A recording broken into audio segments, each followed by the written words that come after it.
We're talking to Abel Sanchez, former trainer of the year, trainer of Triple G GOLOVKIN. Do you think we're going to get that mano-a-mano fight that we thought we were going to get the first time with the bad blood and I won't say these were egos, but egos are involved this time? I sure as hell hope so.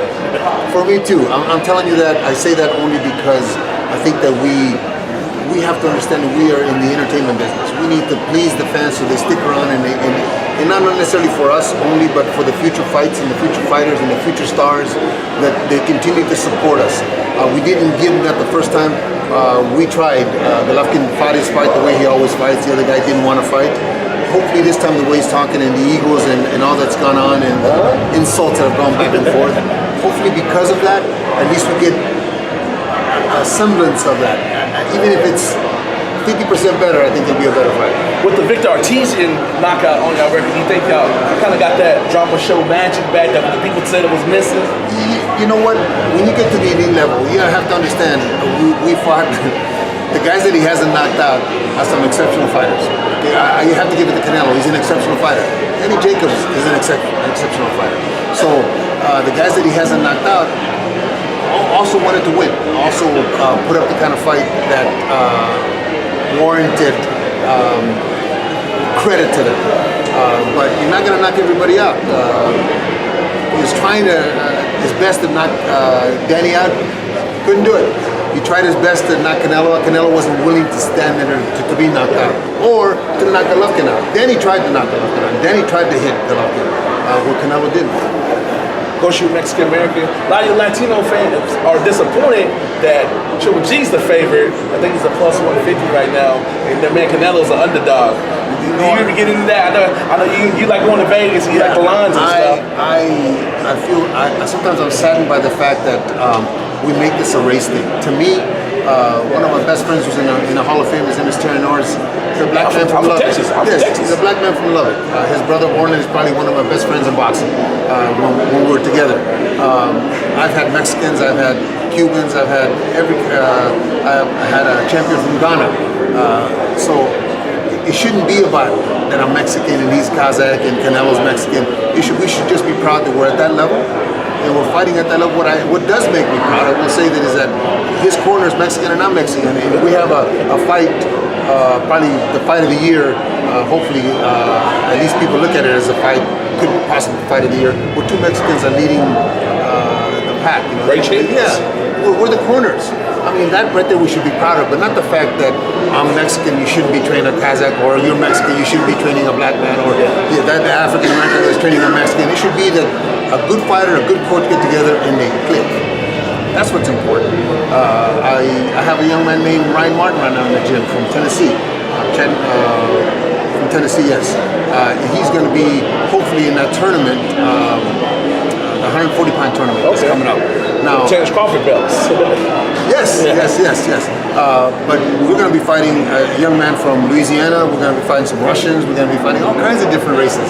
But they're the best at that level. There are 8 fighters that are going to be hopefully we're in the finals. But we're going to give it all. But if we don't, it's not because that guy was Mexican or that guy was Russian that beat us. It's because he was a better fighter. That's how I like to think that this works.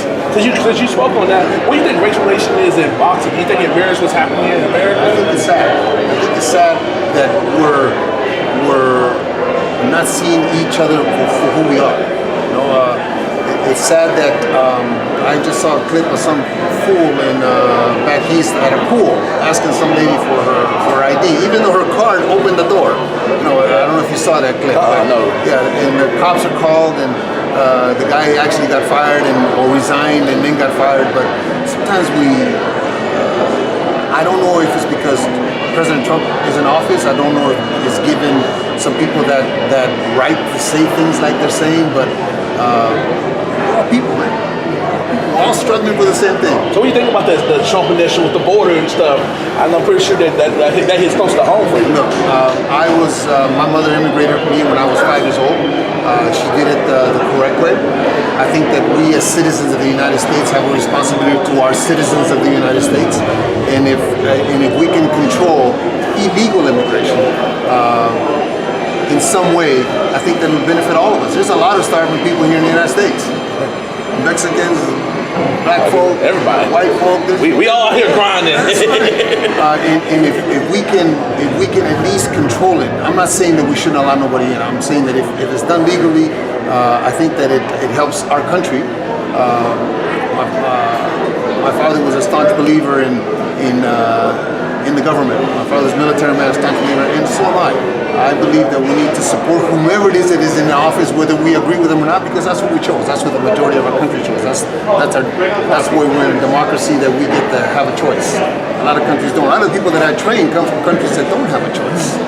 Switching back gears, back to what you're famous for and what you know. Boxing, got 2 more questions. Okay.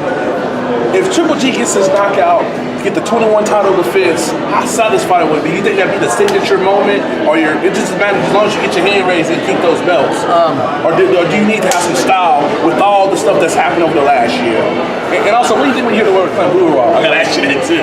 I think that winning the fight against Canelo, obviously I would want a knockout, but I think winning the fight is enough for me, because the great Marvin Hagler won fights against a lot of guys that he didn't knock out against. Ray Leonard beat him. And those kind of fights, if it's a good fight, I don't mind winning a decision, but I want it to be a good fight for the fans. Again, we are in the entertainment business, so we need to entertain. If he happens to be successful on and wins that 21st, I want him to continue. And if there's other challenges out there, but like for all these great fighters, like you just mentioned, Terrence, Andre, who retired, Roy, who continued to fight even though he shouldn't. They need challenges. They need those mental challenges, not physical challenges. They need that mental challenge that poses a threat for their greatness to be tested. If there's a test for Golovkin after 21 wins, yes, I want him to fight. But if he's not motivated to be in the gym, because the gym is probably the hardest part of anything. If he's not motivated to be in the gym and he's not going to be ready, then no, I don't want him to fight. If I'm question for me, it's all said and done, Triple G strolling into the Boxing Hall of Fame. What are you going to remember most about this ride that y'all went on together that's been so magical over the last decade? Well, if you watch any of my fighters and my fights, I always stand back, and I try not to be in the corner when they're being interviewed, or not interviewed, but introduced, and then I stand back. Even when they win, I stand back because I love to see them smile. So God's honest truth. I love to see, because I remember them from kids or from young men, and when we accomplish something like we accomplished when you win a world title like that. I've had him for 8 years. When he came here, he came with a little bag and nobody knew him. And to see him smile, to see people like around him now, it's very satisfying. It's like my kids. They're all young. They all could be my kids. They're that young. Ken Johnson with Abel Sanchez, the trainer of Triple G, Golovkin. September 15th, man. I'll be there. All right.